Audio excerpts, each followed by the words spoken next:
We have Americans still trapped and abandoned in Afghanistan, and we have private groups, we have veterans, former retired Navy SEALs who are out there risking their lives on these missions to try and get Americans to safety. Remember the Bo Bergdahl story? The guy was a deserter, and we made every effort to get him back. Yep.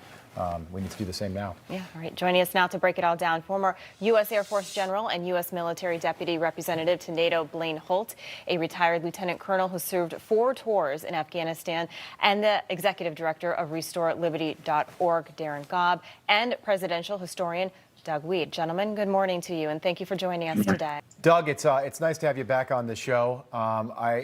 I'm so curious what you think. The president is going to make the biggest speech of his life today at 1:30 p.m. Eastern. But as far as a historical context, and we know the airstrike, President Biden's retaliatory airstrike over the weekend killed 10 family members, 7 kids. We've got pictures of these families. Innocent civilians were killed. Put this in a historical perspective for us. How bad, how poorly planned this all was, and what this means for the next 3.5 years of Joe Biden. Yeah, I mean, I take no pleasure in saying this, Rob, but I see Joe Biden as the worst president in American history. Really bad presidents like James Buchanan and Franklin Pierce and Millard Fillmore were considered bad because they didn't do anything. Joe Biden would have been a semi-great president if he hadn't done anything.